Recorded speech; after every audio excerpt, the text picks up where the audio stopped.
وسهلا بيكم في فيديو جديد مع مريم الحداد. فيديو النهارده عن طريقة عمل الجراب الرياضي، ونتعلم مع بعض النهارده ازاي نعمل جراب رياضي من اعادة التدوير. بس قبل ما نبدأ الفيديو ما تنسوش تعملوا لايك وتشتركوا في قناتي علشان خاطر تكبر بيكم، وتفعلوا زر الجرس علشان خاطر يوصل لكم كل جديد.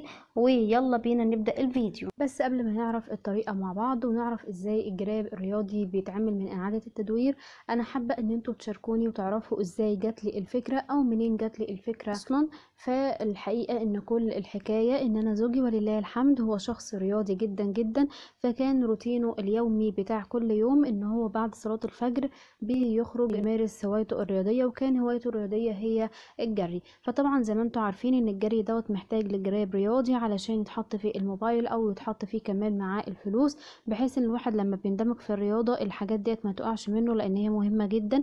فانا حبيت ان انا اكون السبب في دعمه وتحفيزه، واكون السبب في تشجيعه ان هو يستمر ويفضل مستمر في ممارسة الرياضة بتاعته، واكون السبب في كده واعمل له حاجة معمولة من ايديا، حاجة بسيطة جدا عملتها يعتبر من مفيش، عملتها ببلاش من حاجة عندي في البيت انا مش بستخدمها ومركونة، واظن برضو ان هي مركونة عندكم كلكم في البيت مش بتستخدموها ومفيش اكتر منها. فحبيت ان انا اعمل له حاجة من ايديا ويفتكرني بيها على طول، واكون السبب في تشجيعه ان هو يفضل مستمر في ممارسة الرياضة بتاعته.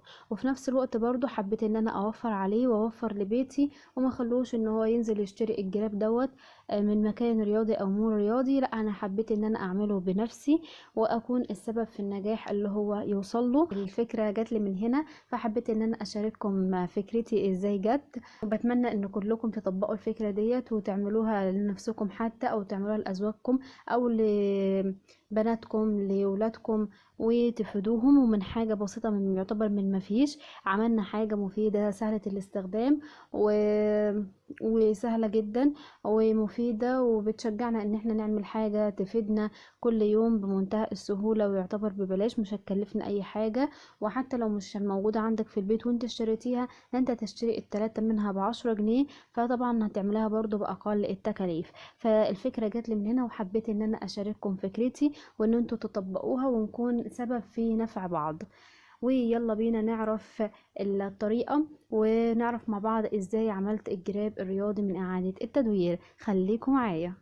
وزي ما انتوا شايفين كل اللي هنحتاجه مع بعض، هنحتاج مع بعض 3 حاجات. هنحتاج مع بعض فرد الشراب فقط لا غير، وهنحتاج مقص علشان خاطر نقص بيه، وهنحتاج الموبايل اللي هي نعمل له الجراب الرياضي او هنعمل عليه الجراب الرياضي.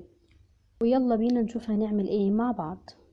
اول حاجه زي ما انتم شايفين انا جبت فردة الشراب الاول وفردتها كده بالطريقه ديت، وحطيت عليها الموبايل من ناحيه الاستك بتاعه الشراب، وهنقيس عليها الموبايل مرتين، والحته اللي هتتبقى اللي هي الحته بتاعه الصوابع اللي من تحت خالص بتاعها في اخر الشراب، فديت ايه اتبقت معانا بعد ما قسنا الموبايل عليها مرتين، فهنقصها بالمقص. وبعد كده الخطوه التانية ان احنا هنجيب الشراب بقى وندخله مرتين جوه بعض بالطريقه دي.